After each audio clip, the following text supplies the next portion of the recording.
Hello everyone and welcome back to my channel.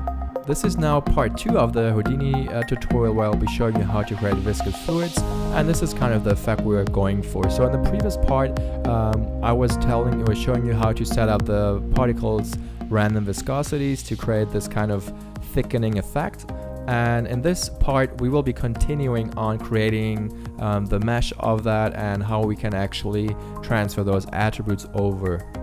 So let's just jump in where we left off in the previous part. So we finished off with this kind of look. We have our particles dropping down and they get actually thicker over time, and you can see that at the bottom here how they get really thick, and it's like a thick caramel, which is exactly what I'm going for. So the next step is maybe to add a bit more variation to all this, and instead of just trying to mess around with our emitter, we can create a force in here which will randomize the particles a bit. So we can just create a pop field, I think, or pop force it's called, like that. And if we just hook this up in our little network at the bottom here, let's just connect this actually like that. We can visualize our fields by enabling the guide. So this is, let's see if we can actually visualize it. Or if you bring some amplitude and maybe go up to maybe 1. So this is now kind of the effect we are creating. And then we can play around with the swirl size, make this a bit larger so we have a more fluid motion. And over time, you can see how they are animated. And this just brings in some randomization in the fluid. It's not all the same. And obviously you can increase the strength if you need to. So we can go up maybe to 10, which is, just hide the guide now. You can see now this gets a lot stronger, and it's a lot stronger motion. It's kind of if there was a wind force or something. So totally up to you what you want to do with this. Maybe we just go down to value of 3, so it's not so strong. And now we have also a little force on this, which even adds some even more randomization to all this, which is great, right? So I was talking about creating the geometry from this, and that's a fairly simple thing to do. We just need to go out of this little guy here and go up here, and then we just sim it. But before we do the particles, what I like to do, I just want to write this out to disk, this little sequence here, so we have a cached sim. And for the final sim for now, we can actually let's see what we have in our flip object scale. We have 0.01, which is good enough, I would say. So let's just save this to disk and continue. Alrighty, so now it's cached out to disk, and now we can just make sure on the popnet we play the simulation back, and now the bar gets purple, which means it's reading from my cache. And this is now, oh, we can actually see it's the force is good, but it's strong. So let's just recache it quickly. I'm just changing the amplitude maybe to let's just go maybe 0.5 and be done with that and just recache. Alright, with the magic of time shift and time continuum space, I recache it quickly. So now we have a less forcey sim, and it looks very cool actually. So now everything is really solid. We get the nice little thick objects appearing here on the side. So very cool, very cool. So now let's just generate those polygons from VDB. So that's what it's So VDB from particles, that's what we start with. Pipe in the particles, and let's see what we get. We get absolutely nothing. And the problem is because our particle scale might be too small. Let's go up to 3, and even that is too small. So let's reduce our voxel grid by 0.05. Let's see, still nothing. Is that correct? Go lower, and now we finally get something. So now we see some particles, fairly thick though. So we want to reduce the point scale by that. So if I do that, they pop off just because our voxels are not small enough. Go 0.01. So now we have smaller voxels in here, and the next thing would just be to actually reduce our voxel sizes even further. So let's go smaller and smaller like that maybe, and then we can reduce our particle scale like that. We want to get as close as our particles, so you can see how thin that stream is, and we kind of want to go to a similar thickness. So let's go maybe 0.005 for our voxels, and then reducing the scale maybe some more, like that. Let's just work with this for now, and let's just create a VDB smooth or smooth SDF, which is just smoothing the particles in general. So we get a smooth mass. Hit play and see what this looks like. It definitely looks like something working already. Fairly cool. You can see that nice little lip which is generated. It's actually pretty cool already. So you can now change out your iterations to get softer fluids. And in the end, what you got to do is just convert all of this back. Convert VDB. And we want to convert this to a polygon. And we don't want to see the mesh, so we just do a smooth shaded version. And this is now our resulting mesh from our particle sim. If I hit play, this is what we get. You get the nice little effect of bulging. It's nice at the bottom here. It's actually pretty cool. And over time, it gets all thicker, which is very nice. Right? So this is our sim. Like that. And obviously you can cache this out, you can play around with more detail, you can add some variation and all that. So what we can do now in the video, we have some bubbles, right? And let's just create those quickly. It's fairly easy to do that. So I'm just going over this fairly quick. And in the popnet, we take the output of the popnet and plug it into a wrangle node as well. So in the popnet here, we just create a wrangle, a point wrangle. And we go in here, view it, and right now we have that many particles. And we definitely don't want that many particles for our bubbles. It's up to you, but I don't really want that. So I'm just creating an if condition and creating my curly brackets. So again, whatever is in here will get executed, and we want to drive this based on a random ID value. So we create a random value based on an ID, which should be linear, so we should be good. So random value from ID, and we just do +1 or something. Just that we get a unique one. We can do a seed value. Let's just do maybe a seed value instead. CFH, and we call this seed. This creates a slider. If I click this little slider, I get a slider, and we can just do maybe seed 500 or 5,000, whatever. And this will generate a random number in this range. And we just want to say if this resulting number is, let's say, is smaller than 1, we just want to remove points. So the code for this to remove a point is called remove point. We want it on 0, which is default. I'm not 100% sure why. Someone, I guess, knows why. And we just want to remove it from ptnum like that. So now all the particles are gone. If I go a value of 0.5, we should have half the particles left. So we definitely want this in a little slider as well. And we want to make sure that whatever we have in the slider is divided by 1,000 or something like that. So if I create another CHF slider and call this particles or percent or whatever, create it, we have now 0% of particles. If I go higher, you can see they all get killed, and now it's 1%, right? So we can just leave it at that. If you know what it is, it's fine. You can call it maybe kill percent or whatever. So let's just keep this much amount of particles. And now if I look at the sim, you can see that's pretty cool. These are the particles I'm generating. And what I want to do now is I want to create spheres on that based on P scale. So now if I create a sphere, which is my bubble, my single bubble, and I want to do copy points, copy 2 points. So I want to copy the sphere like that to all these points, like so. If I view, this is now what we get.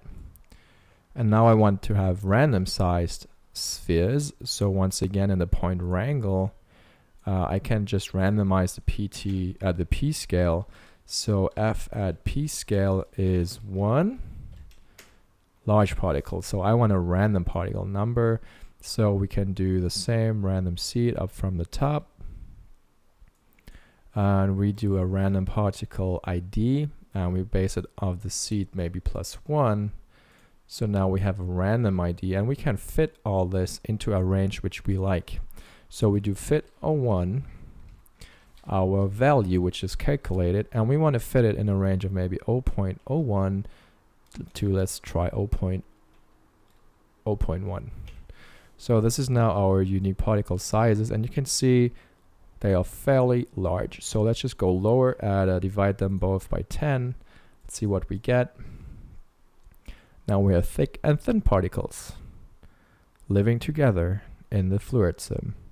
And we can go a bit lower. Let's go 0.5 and maybe 0.5. And now what I want to do, I want that value, I just want to multiply this by age. Fairly easy. So now they get actually larger the older the sim gets, or the particle gets. So if I would just if I just multiply that whole thing by age, let's see what that looks like at age.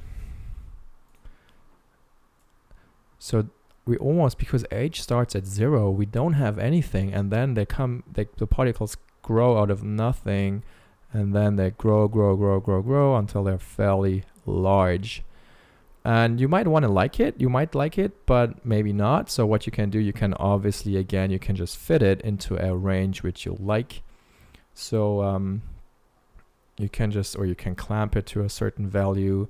Or we can just do, let's just do a new variable. We just multiply that by hmult, which doesn't exist yet, which we'll be creating on the top here. Call this float hmult is this, and we want to do maybe age. We just want to fit the age in a different range, right? So we want to do an efit this time, where you can specify a working range, or you can use, which does not clamp, but we actually want to clamp. So actually, yeah, we want to clamp it at a certain age. So let's just do fit 01 again, which will clamp it, and we base it off of age, and we want to fit this into 1 to maybe 5, and this is the mold, right? So this gets now culled at 5, but 5 is way too large, right? So let's do maybe 3, maybe 2.5. All right, so once they hit a certain age, they do not grow anymore, and they just stick with that size, which is good, which is nice. You can also do a random endpoint again, so we can do this random ID +1, and we can do this again and again, so we get more and more random values. So I still think our particles in general are way too much. So in our point wrangle, we can just say we want less, we want just 1%. So now we have even less particles. Let's just work with that. I think my main scale is still a bit too big, so let's just go down maybe to 2. That's too small. All right, so now the particles are growing based on age, and then they just stop at a certain age. And that's pretty cool. That's what I want. So now what we can do, we can just merge those two streams together. So now we have bubbles right and the mesh on the left. Let's just bring it together, view it together, and now we have some particles within all of that. So if I hit save now, we are pretty good. And what I want to do now is I just want to cache it out, and then we will be continuing. Well, actually, no, I don't want to cache it out. We want to first do obviously the attribute transfer. We want to transfer values from the particles onto this VDB here. So to do that, there's an attribute transfer node. We hook it up, and we want to make sure that we get our particles in here like so. And now we want to make sure that we only transfer velocity, we want age, and we want viscosity transferred over. If I check our resulting mesh, if I view from here, spreadsheet, we get these parameters. If I view from here, we don't. So now we get them copied over. And let's just make sure I visualize them with a simple color node like that, and view it from here. And I want to view the ramp from attribute, and I want to view age. This is now how the age looks like, and we want to have an age maybe of, so this is 1, 2, that's maybe 4. So this is now our age. You can see how choppy this is, and that's not cool. We want it to be very soft. So what you're going to do in the attribute transfer on a condition, you can change your sample count maybe up to maybe 50. So you get a really soft transition. And if it's too much, you can go a bit lower, maybe go 30. And what you can do after, you just create an attribute blur, which kind of is a more efficient way to do all this. So make sure you hook all these things to the attribute blur instead. And I want to blur not P, but I want to blur age and viscosity. And now this is the blurred version of this. If I change my iterations to 2, you should see a soft result, and everything is blended nicely together. If I view viscosity instead, viscosity like that, this is our viscosity, and our range should go up to maybe 1000. And now you can see all the white is a viscosity around 1000, and the black is lower for sure. So in the beginning we have just black liquid, and then it gets more viscous, and then it looks like that kind of.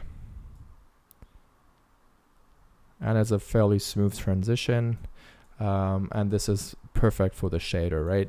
So we can also check what viscosities we have up to 1000. So that's actually pretty good. It's 950, but that's good enough.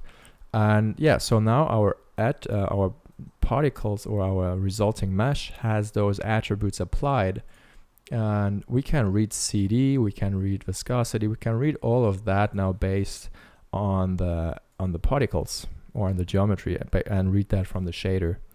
And I think this is mostly all. You can also, if you want to add like particles on the top or something, you can obviously create another stream of particles and just populate them on the surfaces or stuff like that.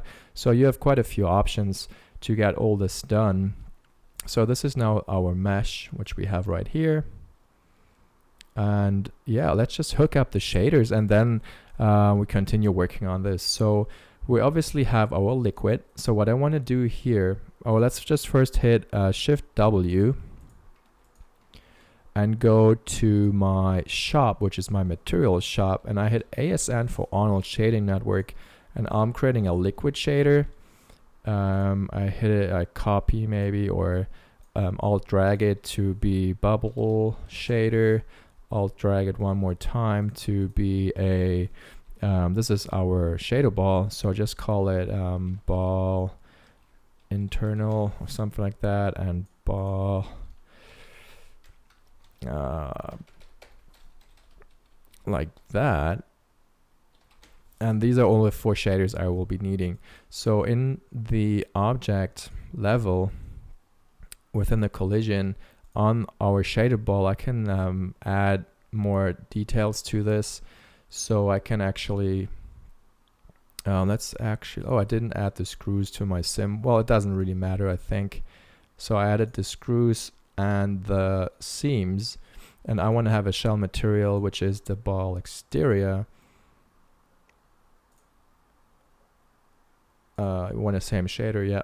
And then I want to also assign the material on the inside, because it's all for Mantra, the renderer. I want to assign a different material on the inside. So this is the ball internal stuff, and I want to make sure that I have the correct groups for this. So I'll be actually selecting the internal groups, which you can access by hitting this guy, and then you can choose the ones you need. I know which ones it is already, so I'm just selecting those like that. Let's see, I'm not sure how to close this little window.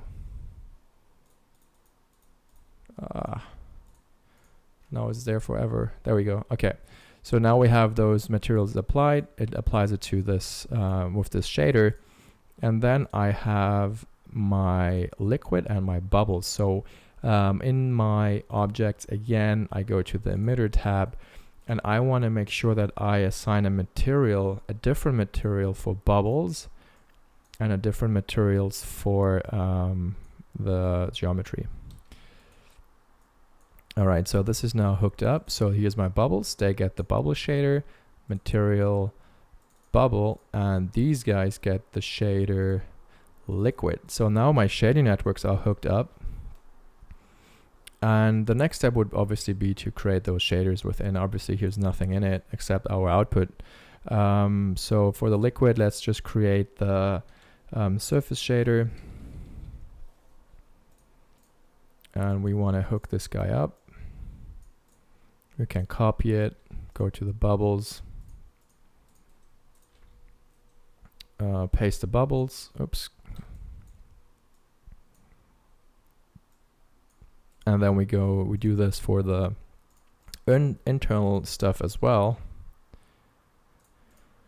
And then a different shader for the out exterior, which will be our car paint this time, which is called car paint. And we open it up like that, and we hook up the shader. Next step to do is in the objects, we want to create a camera. We want to create some lights. So if I create a camera from the view, let's just create a new camera like that. We want to make sure I'm locking the view, so when I move it, the camera moves too. And I want to change my view focal length to maybe 105 for a nice wide lens, and we want to change the resolution to be maybe 600 by 800 or 600 by maybe 700, and then we can zoom in a bit and we get the nice little frame view here, maybe something more like that. And you can see the liquid comes in from the top, it falls down, and then we see the result, which is nice. So we can lock it. We can now move out, and this is now our little camera icon there. And now we want to create some lights as well. Let's create an Arnold light. I have a preset for my light. It's just loading in a path and all that. So I just want to make sure the viewport scale is down so I don't have it visible. So this is my light source. And the next step is to create maybe a rec light if you need that. To have a bit more control, you can create another Arnold light. Create that, go to light settings, make sure it's a quad light. You can move it somewhere you like, maybe on the sides here. Move it up. This is my viewing angle, like that. And I can also look through that light if I want to. So I can just look through this light number 2. Tie this, and now I can move the light independently. This is my focus region, maybe like that. And now I also have the light source connected up. And let's just render and see what we actually get. If I go to render view, I hit render, and let's see if we get actually something out of this. And yeah, we do, but we are rendering in Mantra. So there's something I did wrong, or I forgot to do on my objects. On my out, actually, I gotta not have Mantra in here. I actually need to have Arnold in here. So make sure that is there, and make sure you load your settings, or you take the default ones. I have my presets under default settings, which just sets up my samples and all the basic things I have.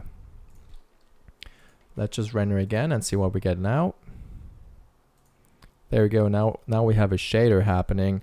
We don't have the internal shader applied yet properly, but all the rest seems to be working. So let's just see what went wrong in my assignments for the object under the collider. So something in here did not work as expected, so I gotta check that out.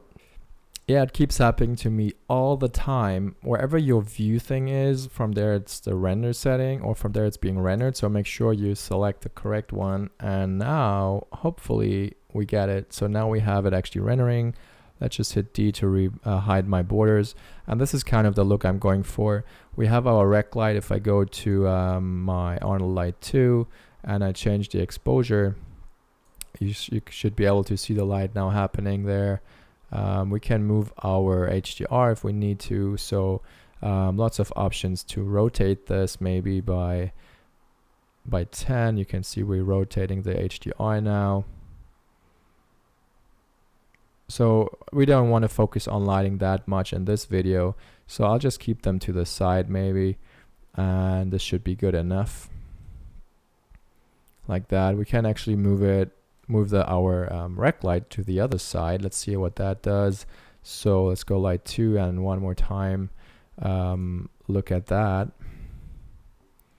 Look through light 2, lock it off, and go on the other side, maybe more rimmy, like that. See what the render looks like. Now it's from the top. We can also view it on, like, have a separate view for this, but I'm just eyeballing this fairly quick now to get it in place. So this is pretty cool. Maybe move it up a bit, like that, and then we can scale it if we need to. So let's just unlock this and change our rect quad sizes. So we want to do twice the height, like that. Look, let's see how that looks like. Maybe 3 times the height. We get a nice little line there. We can add some more samples. We can make it a bit round. We have a soft edge on it. Now get this nice fall off, and we can just reduce the exposure slightly. All right, so all we're missing now is a ground plane, and then we should be able to get going.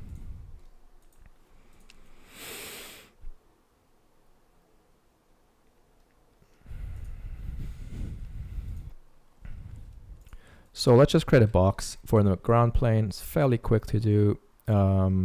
This is our ground. We should rename this actually to ground and view it in the scene viewer. And then let's maybe scale it, or let's just go into this actually and scale it in here. We can maybe do a height of 0.1, 0.05, and we just scale it to 3 and 3.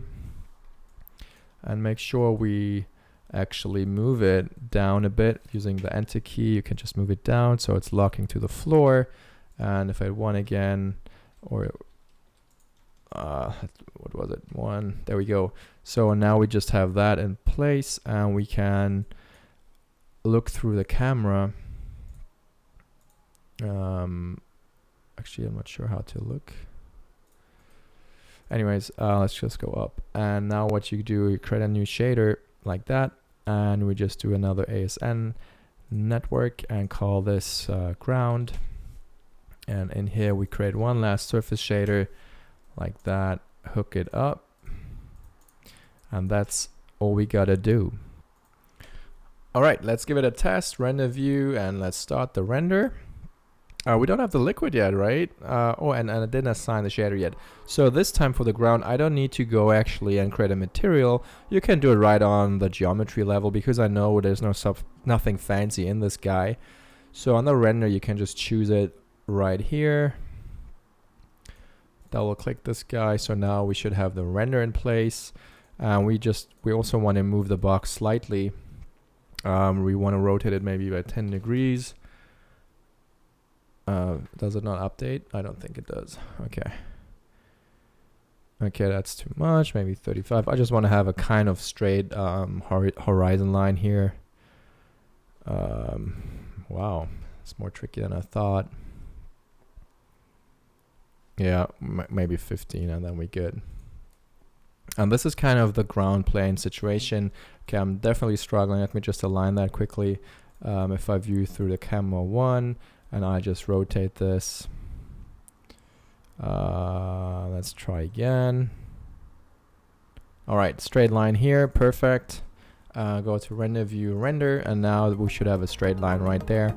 And we have never been rendering the liquid yet, so let's go to our emitter, view from the merge, actually hit render and see what we have now.